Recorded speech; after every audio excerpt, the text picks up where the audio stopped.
Mute. I've been talking and I've been muted. Forgive me. This is my Zoom nightmare occurring right now. I'm sorry.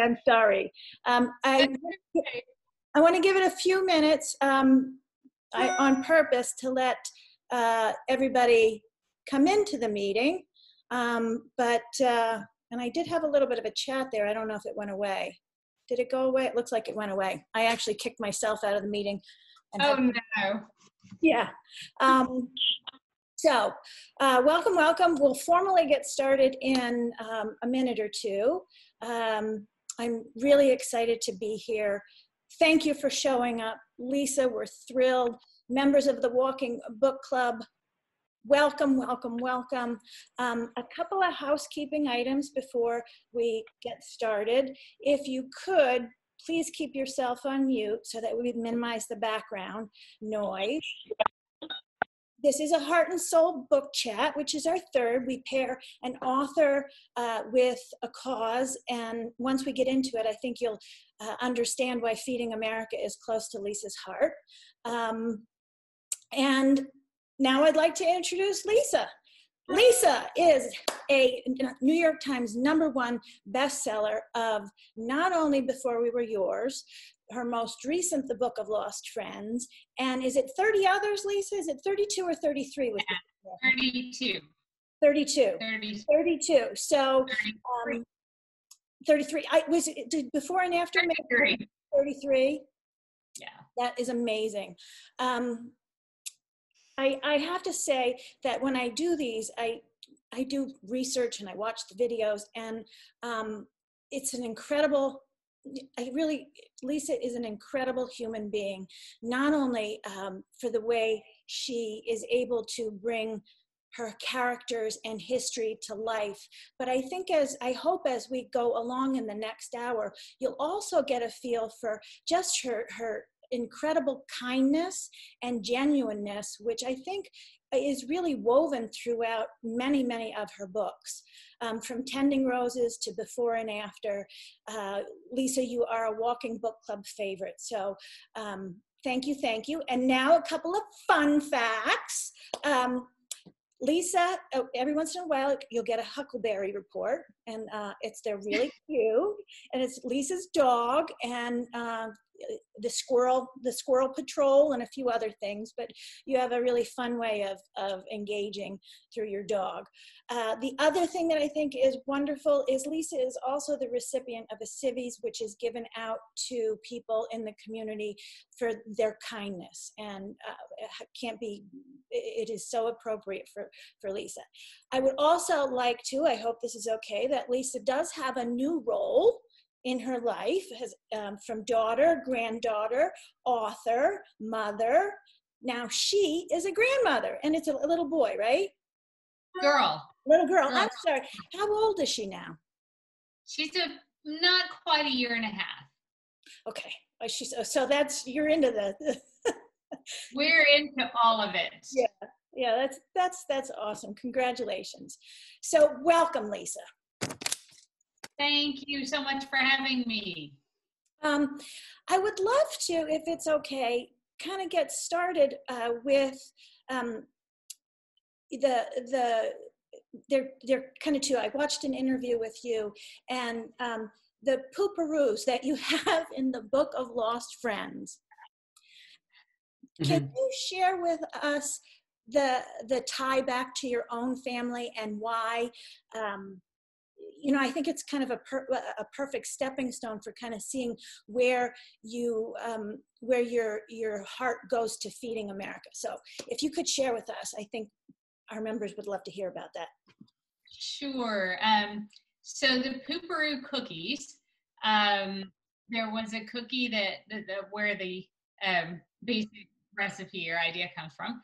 There was a cookie that my grandmother used to make, and it was all stuff she could get cheap or off the farm, eggs, flour, that kind of stuff, and bananas, which she could, if she watched the throw out bins at the grocery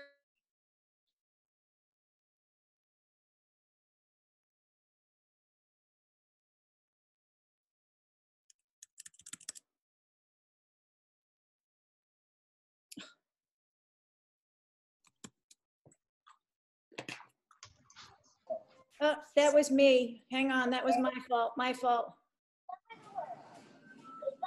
My fault. Ugh. An author. The book I read.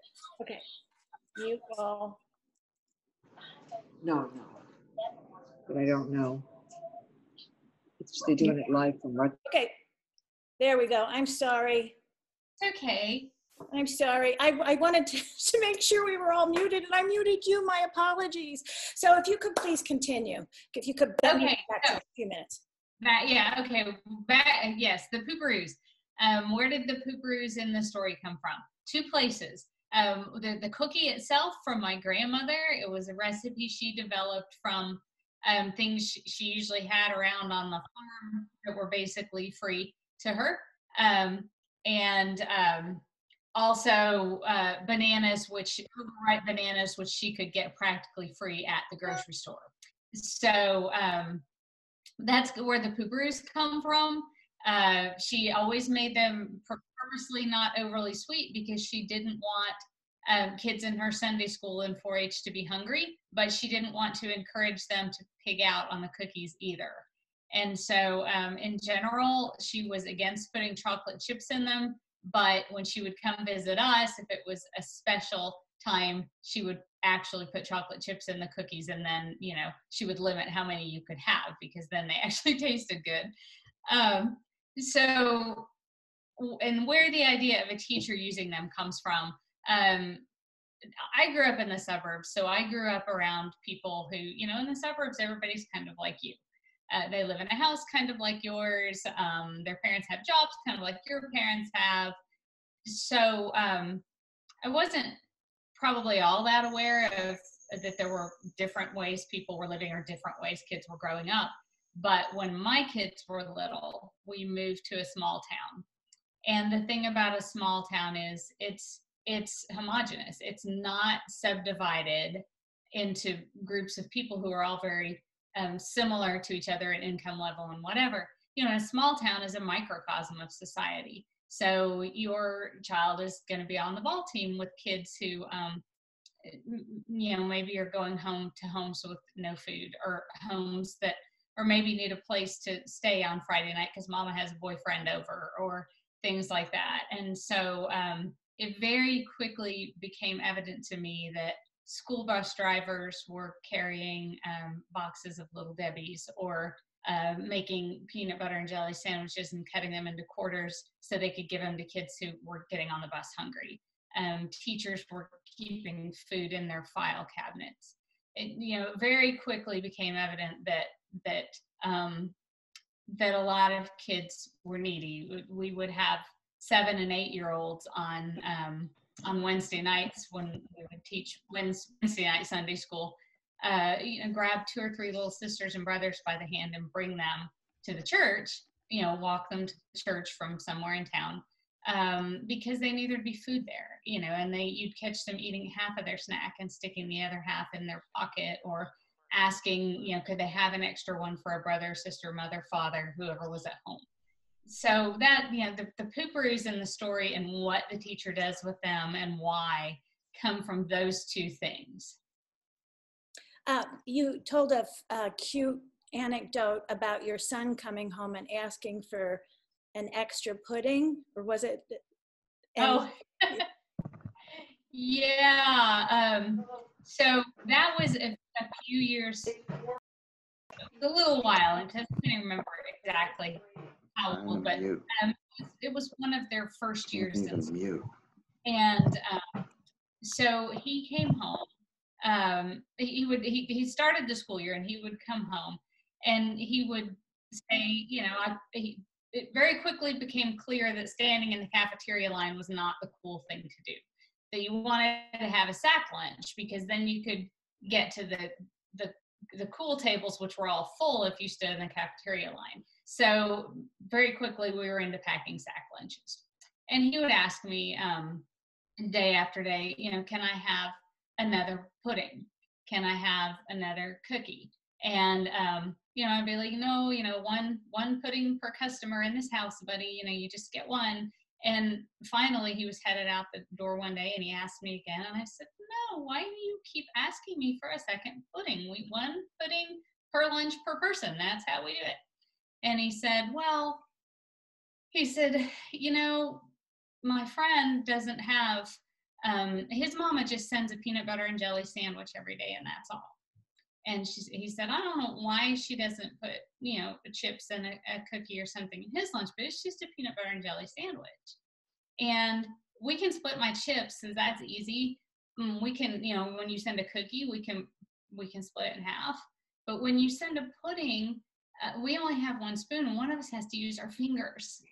And if you'd send two, we wouldn't have to do that. And so, you know, he didn't understand why his friend was showing up with PBJ every day, and that's all. But of course I knew, you know, right away. So we sent extra desserts and chips for the rest of the year. You know, and it was just a reminder of what was happening in our community. And, you know, now more than ever, food banks are under far more demand than they have been in the past. I think that I love that story. And when I was watching the interview, I knew you came from a background of teachers, but that's what I think is so incredible about your stories is not only do you bring history to life and their characters, but your parts of you come through and your themes and your values. And I thought that was just such a lovely story. You were gracious enough to pop into our previous Heart and Soul book chat where we were hosting the Whitney Plantation Museum. And one of the things that you had said in that chat really resonated with me and stuck with me. And you had said that both Before We Were Yours and the Book of Lost Friends, the common thread and the theme was of wanting to know where you came from. Could you speak to that a little bit? Yeah, you know, it's been an interesting journey with Before We Were Yours because I didn't really, because the Georgia Tan scandal, this woman in Memphis who stole thousands of kids and adopted them out for profit, for anyone who doesn't know the true history behind that book. Because that ended in the 50s, I just didn't expect to hear from a lot of the real people. And after the book was out and it hit the list and it was really getting around, I started hearing from the real life adoptees, and which became eventually the book Before and After, which is some of the true stories of the real life adoptees who searching for their parents or searching for their birth families, birth siblings, etc. And so one of the things that, as we discussed that book, that people would sometimes comment, and it seems like everybody's got a offhanded, sometimes insensitive comment they want to make when things are being discussed on the internet these days, you know, on social media or whatever. And sometimes people would say, well, I don't see if they had a good adoption, why they care, you know, why they would want to know if they, you know, and a lot of those were not good adoptions, but some of them were good adoptions, you know, and if they had a happy adoption or if they had a good adoption, I don't see what they've lost or why, you know, why they would want to dig into it. And even the ones who'd had good adoptions, it's the most natural thing in the world to want to know where you come from, you know, why you look the way you do, why you know, why you sound the way you do. Are there people out there who look like you? It's the most natural thing in the world to look around on the street and think, you know, am I related? Could I be related to any of these people and not know it? And so that also permeates into the Book of Lost Friends, because you see, if you look at the history of the Lost Friends ads, you see these people who reached the end of slavery, so emancipation after the Civil War. And, you know, they're up against incredible odds just to survive. They have to figure out, you know, how to house themselves, how to feed them, you know, how to make a living, et cetera, and against all kinds of social pressures and odds that are designed to keep them basically sharecropping for, in economic slavery is what it amounts to. And but the first thing they want to do when they get their freedom, what do they want to do with it? They want to go out and find their families. These families they've been split apart from decades ago sometimes. You read through the Lost Friends ads and you see women in their old age who were taken from their mothers when they were 2 or 3 or 4 years old, wanting to know, is there any information of their mothers or their siblings out there? And it reminds you that there is this common human thread with all of us. What do we want right now that we're stuck in this pandemic and we can't see all the people we want? What are we going to want to do first? Go see our people. When I was doing research, I came across the video clip of, and maybe people don't know, so Lisa worked with the woman who brought, you worked with somebody for the nonfiction before and after. And in doing that research, I saw that you were able to have or host a reunion of some sort. And I was really touched by that. How was that for you? I mean, to bring this story to life and then be able to bring these people into the same room. It was amazing and terrifying, honestly. When I started hearing from the real life survivors of Tennessee Children's Home Society, they were kind of asking a lot of them the same questions. Had I heard from other survivors? How did they feel about their experience? How did they feel about what had happened to them? How did they feel about their adoptions? And they kept asking, would I ever get any of them together? Because there's no clearinghouse for these people. There's no Facebook page. There's not a place where they could go to find each other. And the question kept coming up, and I was traveling and busy, and life was chaotic, and we were moving a college kid into his first apartment as he graduated. So we're gathering up old sets of silverware and things he can use, and it was just a crazy time. We had moved into a new house. So it kept getting put off. Finally, I was supposed to go speak in Memphis at the graveyard, Elmwood Cemetery, which is where the 19 children they ever admitted died in the care of the Tennessee Children's Home Society. Some 500 or 600 are estimated to have died and disappeared in the care of Georgia Tann and the Tennessee Children's Home Society. But the ones they admitted to had been buried in an unmarked lot in Elmwood all these decades. And finally, a cemetery volunteer realized what that plot was, and they had gathered money to raise funds to build a marker. So they asked me if I would come there and do speak at a fundraiser for the cemetery. So that was suddenly on the schedule. And I thought, if you're ever going to do this with these folks, now is the time. So we were about 3 months out. We started planning. I got in touch with my friend, Judy Christie, journalist, writer friend. I knew she had the right skills to take down these stories, because it seemed like a shame if you're going to bring these people together, not to record the stories, because like all stories, these stories die with the people who live them if they're not told. So anyway, we planned this thing on a wing and a prayer. We didn't know who would come, how many would come, how it would be. I was worried that it might, what if it's a bad experience? These people are elderly, a lot of them. And so they came, they came, a lot of them brought their families.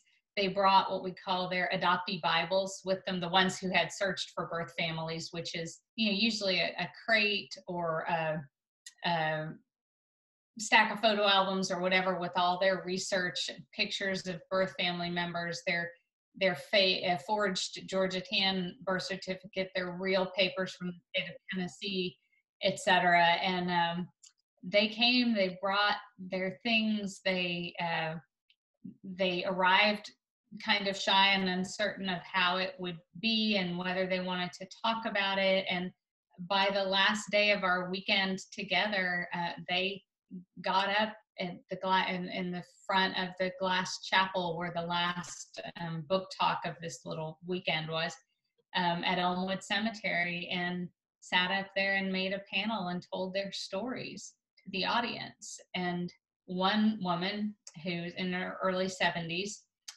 who was a very sickly baby when her father, adoptive father, found her basically left in a corner crib to die in the orphanage nursery, and insisted that they would take her instead of the baby boy that they were supposed to take home. It basically saved her life. And she said, but for the grace of God, I would be down there buried under that soil. But I'm here and I'm 71 years old and I'm doing just fine, And so, I mean, that gathering was magic. I mean, it was a great experience in the end. Sometimes you just need to jump out there and do the things that scare you. I got a message in the chat. Peggy is with us, and she commented. You're recognizing it. I'm going to bring her off mute. And oh, good. Peggy, let me say. I'm trying to unmute you. Okay. There you are. Hi, Peggy. I was just able to unmute myself. Okay, good. Hi, Lisa. Hi, Peggy. So good to see you. So good to see you. I don't know if you're all have your chat up, but Peggy's mother was, one of the adoptees, and Peggy was able to meet Lisa. Peggy, did you meet Lisa at this gathering? Yes, and it was after reading her book, Before We Were Yours, that my sisters and I realized that it was a story about my mother and what had happened to my mother, because she was one of the adoptees from the Tennessee Children's Home Society. Wow. So it was pretty amazing to go down and be a part of that gathering and meet many of the survivors from the orphanage. And then as a result of it, to then go on and find many of my mother's biological siblings and cousins and second cousins and so forth. Wow. Wow. So it's been a journey. It's been a journey. That's amazing. With Lisa Wingate. Yeah, Lisa. Wow, a miracle maker. That's incredible. Thank you, Peggy. Go ahead. It's an amazing journey. We hear, every so often, we hear from more families like Peggy's, who Peggy was kind of the researcher in her family who, dug and dug and dug. It takes somebody with the determination, and then sometimes it takes somebody to tell that person where to get started or where to go or where to search. And every few weeks I hear from another family who I just heard from one last night. Father is in his 70s and is just able to talk about being taken from his family, and that his children and all never knew, children and grandchildren never knew. And so now but he has siblings out there somewhere. So now they're on a journey. There are new families go on this journey all the time. Peggy, Brenda in the chat box, and I'm not going to go in and touch anything because I've touched too many buttons tonight, asked, how many siblings did you find? Well, so my mother was one of 7 siblings, and 6 of them were taken and separated and adopted out across the country. So my mother has since passed away, and I believe all but one of her siblings has, but I met their children, and who are my first cousins. So through them, was able to hear the story of what had happened to all of my mother's siblings and their families. And it's been pretty amazing to just, know how they all survived. Wow. Thank you. So I'd like to, at this point, there are a couple people that did submit some questions beforehand, and I'd like to start with them. And I'm going to, Gina, I'm going to bring you off, Gina Johnson, I'm going to bring you off mute. And if you would like to ask Lisa your question, and I'll try and get to as many people as possible, but I have a couple people who already submitted, so we're going to start there. So Gina, you're up. Julie, do you want to read? Sorry, do you want to read that question? Because I don't remember what I asked. Oh, okay. Thank you. Let me see if I can remember it. Do you consider yourself a novelist? Yeah. A novelist do you consider yourself a historian who with a flair for words, or do you consider yourself a novelist who does an awful lot of legwork?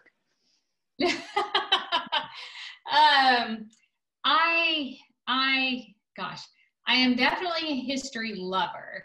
I'm a novelist first, I think. Okay. Storyteller first, but I do like to return to original historical sources. I don't do a lot of reading history books because I don't really want that overlay of a modern, not that historians aren't great, but I don't want that overlay of a modern perspective filtering the history. I like to go back to manuscripts from the time period, resources from the time period. I want to hear how people spoke, the cadence of language, what they thought about, little details of what they did in a day. There were so many things I found out from original manuscripts from the time period of the Book of Lost Friends that I had never read in a history book, that no one had ever taught us in school. It never even occurred to me to wonder what happened to all these underaged kids who emancipation happens, but they are somewhere with no blood relatives, no parents, no blood relatives anywhere near. What happens then? Nobody ever talked about that in history class. There were parents who, for the first time, they are custodians of their children.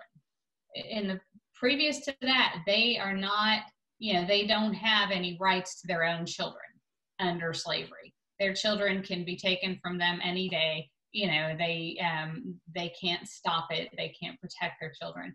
Suddenly, they do have rights to their children if they can find them, if they can try. There were people who walked all over the country gathering up, 8, 9, 10 children of theirs, seeking after their children. I never knew that went on during the Reconstruction years. So I love the history piece of it. I love it filtering it through a story. All right. Karen, I'm going to bring you up. Karen Schrock, you had a question, and I'd love for you to be able to chat directly with Lisa. Karen? Hi, Lisa. I'm currently reading a book by another author, and she goes into an explanation of controversy that was created because of a book she wrote, and students at a certain university were asked to read this book, and it got very controversial. Have you ever been in any situations where what you've written has been controversial? No, not with a large group of people. I mean, there are always people who, one person who whatever differs or doesn't like it or whatever, but I have not ended up in the middle of a firestorm over anything I wrote. One fortunate thing of dealing with historicals is, I think, that the voices of lived experience are out there. And in order to write something historical, you can go to those voices of lived experience and take your information from there. And unless somebody has the ability to go back 150 years and differ with what was written then, and they can't really differ with it if you do your research and if you go back into the history to see what was lived by the people who were there. Thank you. Thank you. I also just wanted to say your summer kitchen really goes with your theme of what you want us to donate money to, too. I thought that was sort of interesting. Cheryl. Yeah, Go ahead. That's been a long-term passion for me because of having experienced it, you know, myself through my kids through their schools when we were living in small towns with small schools with small town problems. The summer kitchen is actually based on a real place in Waco, Texas called the Gospel Cafe, where some retirement-aged ladies were sitting around one day and just said, you know, what are we doing to change the world? And they started a free lunch cafe down right near Baylor University. You don't have to go far from Baylor to be in some really tough neighborhoods.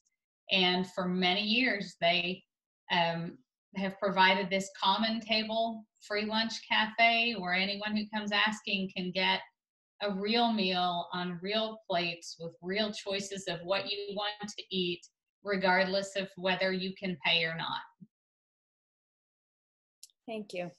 Cheryl Lowe, can you, let me see if I can bring you off. You had a question. I'm going to unmute you. Cheryl? Okay.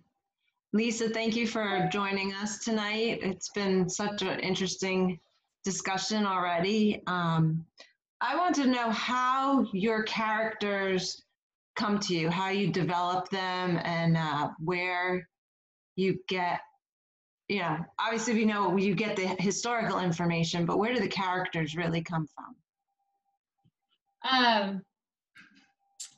Everything, yeah, starts with a historical nugget. I never know what it's going to be. So I'll come across some piece of history, and then I really start to think, if you were going to look at this as a novel, whose eyes would you see it through? Who's most integral to this experience? And, you know, for instance, the Book of Lost Friends, I knew it would be, as I dug into the preliminary research on the history, it became clear that New Orleans, the French culture there was a large history of men who kept what they called left-hand families. So second families with women of color. There were certain neighborhoods down in New Orleans where wealthy men kept these left-hand families and raised kids and, you know, sometimes sent them off to Europe or to convent schools to be educated. So I knew that there would be these three girls who are connected to this plantation in different ways from different stratas of the society as it existed at that time. I didn't really know who would be the storyteller, but in looking through the history and filtering it through, okay, so who tells a story? Like, who is the storyteller? Well, the story is about the Lost Friends ads. So really, Hannie, very quickly it became obvious she was the one with the story to tell. Where did Hannie come from? I don't know exactly. There was an ad written by a woman named Caroline Flowers. I'll back up just a little bit. The reader friend who introduced me to the Lost Friends ad, she had just read Before We Were Yours. And she said, you know, there's a similar piece of history. I've been entering ads for this museum database. You know, I think you should look at it. It's separate. It's another story of families taken apart from each other. And so she would send me one, you know, she would send me a few when she would digitize a new ad that she thought was unusual or really touching. And she sent me one day the ad of a woman named Caroline Flowers. And Caroline's story is similar to Hannie's in the book. The family is stolen from the plantation by a nephew of the plantation owner. And as he's fleeing with them, he's separating and selling them in order to put the money in his pocket and get away with it. So this is how Caroline, and the ad is Caroline all these years later in adulthood, hoping to find information of this family she's been torn apart from. And that inspired Hannie's story. When I read Caroline's ad, I started hearing Hannie in my head. This little girl who's underage at the time of emancipation, but once she's grown, you know, she's watched other parents come to the plantation to pick up their kids, which again came out of the research, but nobody ever comes for her and she doesn't know why. The situations that, if you read the WPA narratives, which I read hundreds of them, the WPA writers, which was part of the, the WPA built bridges and gymnasiums and all that. Writers and artists were hired to go out and photograph and take down the stories of everyday Americans. So there are thousands and thousands of WPA narratives from these roving writers who went out and took down stories.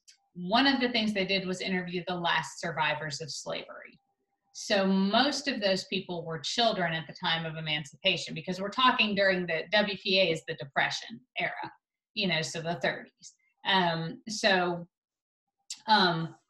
These people, most of these people who remained by then to tell their stories to the WPA writers had been young at emancipation time. So you get a lot of stories of what happened to these underage kids who are just kind of left in the world when emancipation happens. And so Hannie, comes from both of those. She comes from reading those WPA narratives of kids whose parents came for them and kids whose parents didn't come for them. And then reading the ads and piecing the two together. Thank you.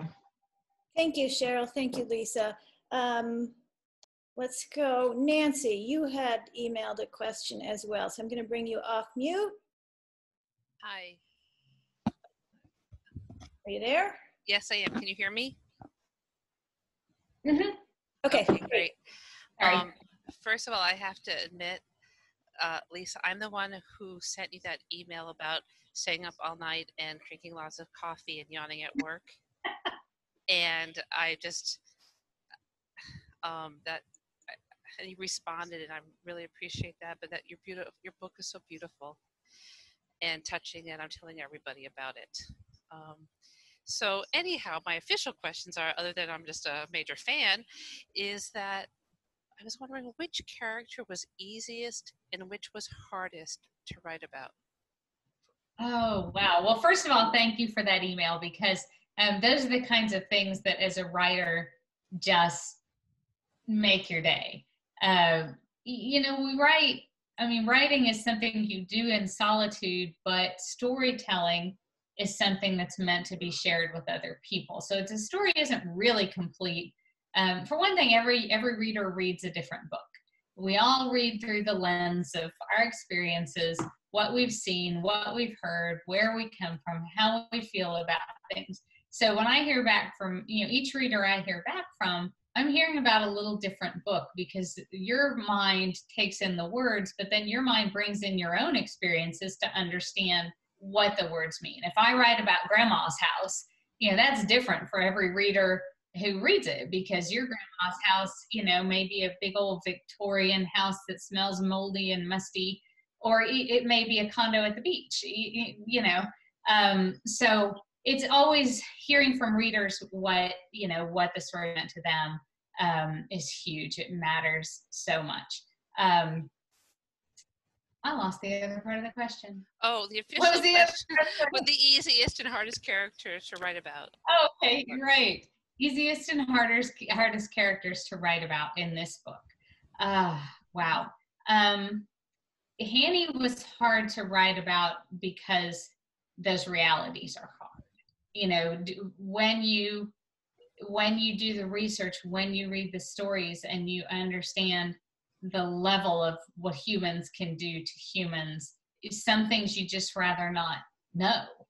Some things you just rather not, some things haunt you and you'd rather not take those things in. I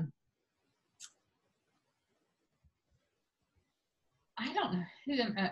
Most of the kids are based on kids I've known, kids I've worked with in youth programs. So they weren't that hard to write about, other than just revisiting some of them, because when you work with kids, you have a hope for them. And for years, I worked with kids in their senior year of high school. So they're about to go off into the world, and you hope things go well for them and that they make the right choices, and some do and some don't, and some are already gone from this earth, So in a way, writing about some of the kids in Benny's class was hard.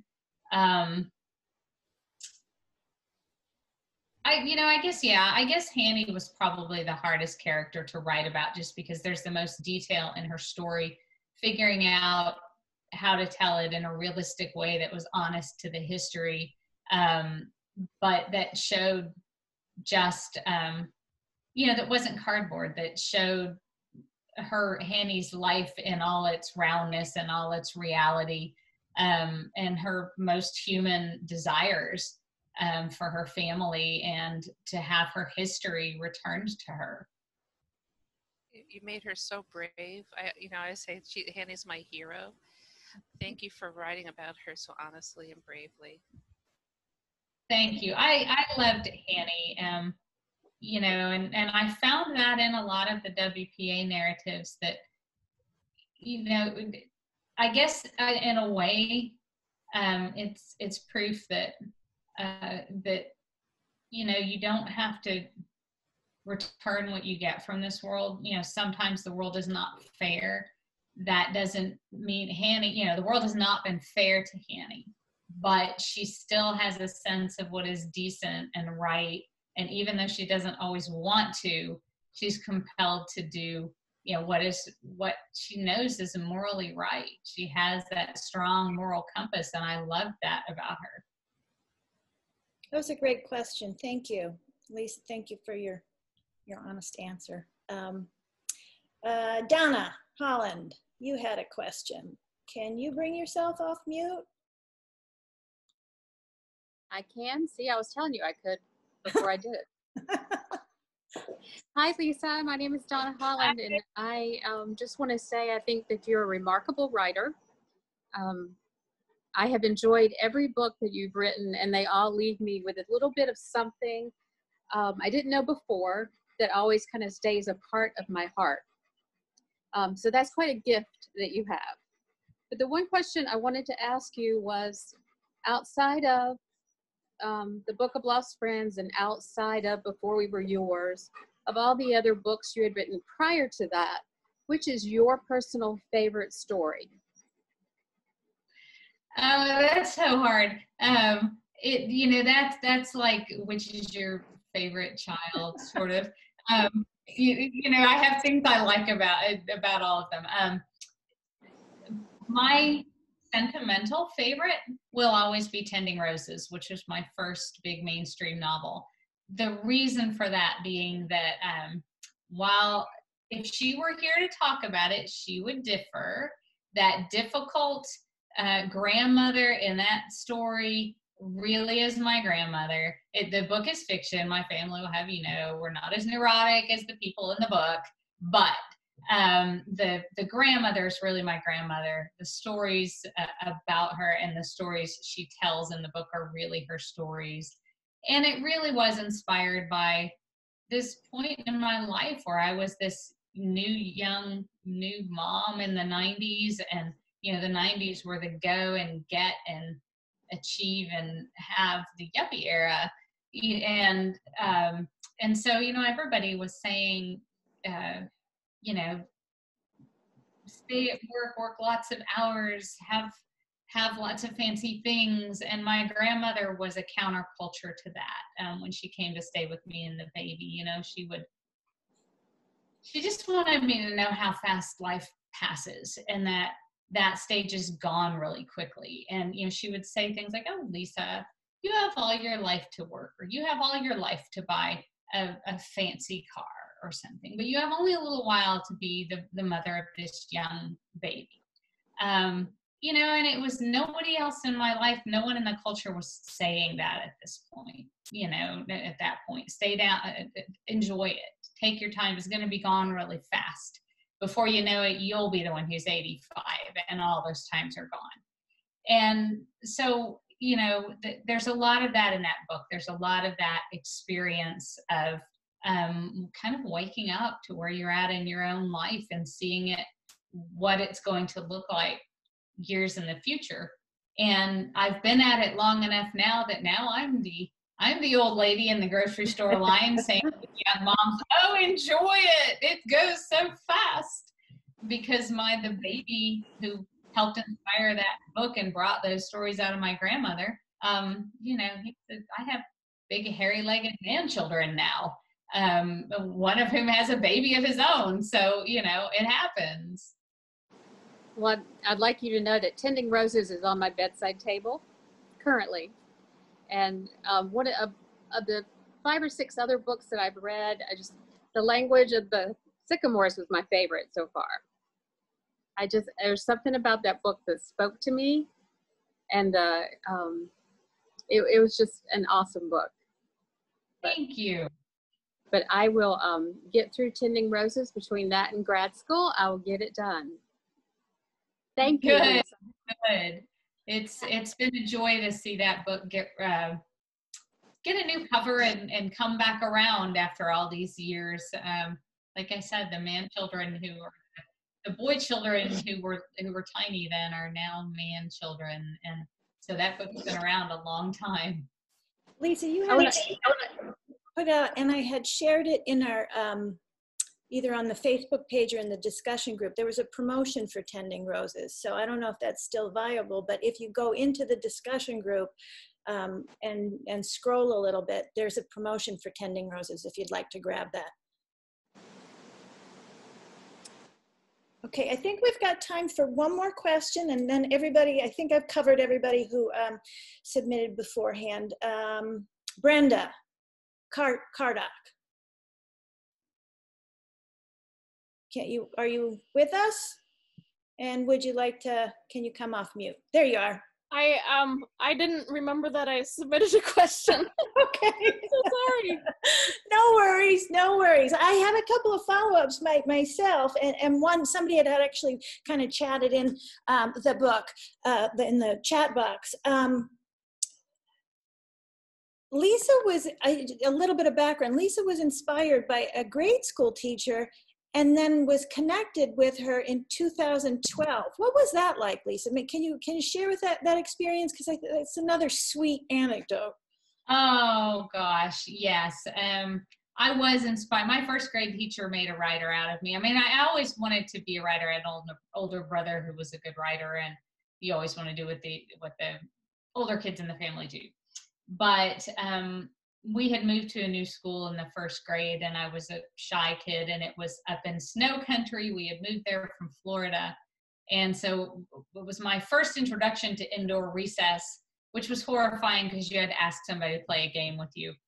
And I was scared too. I thought they'd say no and I would die or something. I don't know what I thought would happen. But anyway, so I was sitting at my desk writing a story on my own. And my new teacher came up and stood behind me, and she started to read that story over my shoulder. And I don't remember anything about it except it ended when a boy went into a bear cave. And at the point it ended, she picked up those papers and she straightened them on the desk, and she said, "You are a wonderful writer." And you just have those little defining moments in your life. And I thought, I am a wonderful writer. She read it to the class, and all these kids I was too shy to get to know looked at me and said, "What happens next?" And so that went from the end to the end of chapter 1, because I thought, okay, I have this thing that I do, and people are interested in it, and it's a way to meet all these kids. And so I was hooked. We moved again in a few months. Mrs. Crackhart, my teacher, wrote on my report card. That was back in the paper report card days. She wrote on my report card, "Keep that pencil moving with that wonderful imagination, Lisa. I expect to see your name in a magazine one day." So I always had that report card. And that was how I knew, because as I said, we'd moved and all that. That's how I knew what my teacher's name was. I didn't know if she was young or old, didn't know if she was still around. I tried to get a hold of her when the first book came out, the school was not any help. When my third book came out, it was dedicated to her. A reporter in Northborough, Massachusetts, where the school was, did an article saying how the late Mrs. Crackhart had inspired my writing, and this book was dedicated to her. There's a bookstore lady hero in here. The bookstore lady read this article. Mrs. Crackhart was a regular customer of hers, and indeed had taught her daughter 10 years prior, so at the end of Mrs. Crackhart's career, and was not late at all at that point. So she contacted Mrs. Crackhart, the newspaper got us all together, printed a retraction of Mrs. Crackhart's untimely death. And that was how I got in touch with my first grade teacher and was able to thank her. And for years, I would send her the books. And just the other day, during this pandemic, I heard from her daughter, whose email I had sort of lost track of over some email switches, and heard back from her daughter, who said, Mrs. Crackhart, they had an autographed book for her, and it got damaged. And anyway, so I was able to send her signed copies of the 2 latest books, and they sent me a picture of her with the books. So that was the sweetest moment ever. That's another beautiful, beautiful story. So I was trying to come up with some questions that the Walking Book Club could pose to our guests. And actually somebody did kind of ask this kind of question. So we are a walking book club that is designed to engage your mind and your body. And these are our heart and soul book chats. So we're trying to cover it all. But since we are a book club with a healthy body, happy mind ethos, I would like to start asking our guests, what are your pearls of wisdom in terms of either healthy body or happy mind? So for me, I think one of the big ones is breathing. I've always been an exerciser, but actually, thanks to Peggy and her sisters and our first reunion, and then some other times when I traveled and they joined me to either talk about their family's experiences, if I happen to be in their part of the country or whatever, they are all yoga teachers. And they got me started on yoga, which has been incredibly good for me in so many ways. I just didn't realize how much stretching and breathing and that quiet time in your mind, that meditation time can make in your life. And so just those routines have been amazingly good for me, just to keep my body and my breathing at its peak. So Lisa Wingate's healthy body, happy mind tip would be breathing and yoga. Yes. Yes. Nice. What, if you have books on your book stand, what's on your reading list right now? Oh, I see. Usually I am reading ahead, books for endorsement. So I'm reading a book called The Yellow Wife. I just finished it. Oh, don't tell me what happens. It's so good. It's just it's like another puzzle piece for, yeah. I won't tell you, but yes, I finished it 2 days ago. What are your thoughts? Yeah, don't tell me what happens. I'm about halfway through. It's so good. Okay, everybody make note of that. That is going to be, it releases January 12th. That's going to be one of our books. So you know now, I wasn't going to say anything, but Lisa brought it up. Anyway, go ahead. Read. What else have I read that's coming? Oh, I'm reading Patty Henry's Surviving Savannah, which is another historical about a shipwreck, steamship wreck in a Civil War time period. That is a real wreck that is sunken in the sea, and they found it. And a cute, fun, just really nice book was Mrs. Benson'S Beetle. It should be coming out soon. And what else? Oh, The Mystery of Mrs Christie, which is a story about Agatha Christie disappeared for 11 days, I think it was, the writer. And mysteriously, and then when she reappeared, claimed to have had amnesia. The whole country was searching for her. And so this is the story of what, a fictional tale of what may have gone on in those 11 days. Kept me up late. That one also should be coming out in not too long. Okay, that's fun. I noticed on your website, last question, noticed on your website that you include recipes that are inspired by the books and pooparoos. Are you a cook, and what is your favorite recipe? There's I'm sort of, yeah, I'm a pretty decent cook. We're definitely back in the habit now. We've gotten a little bit lazy about it in several times of moving and not getting around to cooking, but I love to cook. Favorite recipes?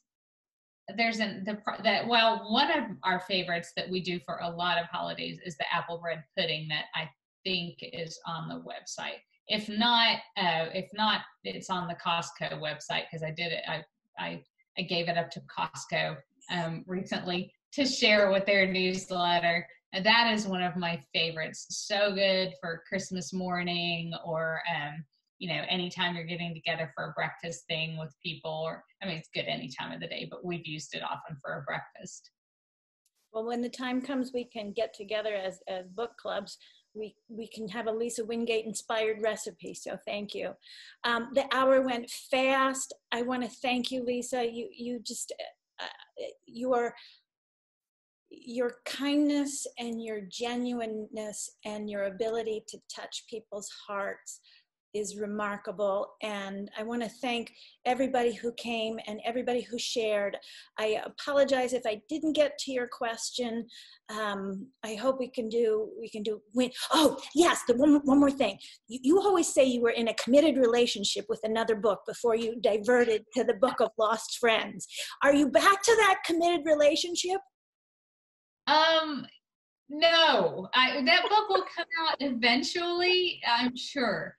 But what happens when you start down the research trail, you stumble across things that you've never heard, so there was another thing I stumbled across. It's kind of that turn of the century, 1910s teens era, which I love because that's the era when my grandmother was young. So, the world was changing from horses and buggies to cars to electricity to phones. All these things were happening.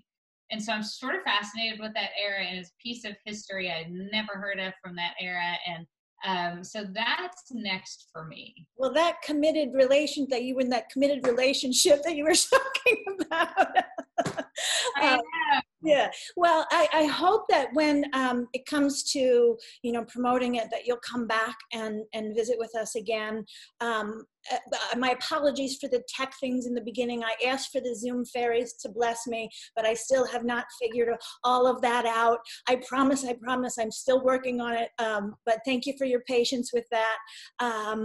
And with that, I just want to say thank you to everybody. If you get a chance and if it's within your means, please try and make even a small donation. $5 can feed a family for 5 nights. Oh, did I tell you how much we raised? As of what I'm aware of, and I think, people, maybe they'll give after if they can, or maybe I just don't know. But as of about 6 o'clock, we were at $500, everybody. That's 500 meals. $500, 500 meals, and hopefully it's more. So we are good for the mind, we are good for the body, and we are good for the heart and soul. So thank you, everybody. Have a wonderful evening, and stay in touch. Visit me in the discussion page. Please feel free to email me. It is a cupcake moment when I hear from you guys directly. I want to thank everybody, and with that, I'll say good night. Thank you. This was such fun. Thank you for having me. Thank you for reading the book. Thank you, Lisa. And all the Thank you for coming, and thank you for sharing. Bye. Bye. Bye-bye. Bye. Thank you.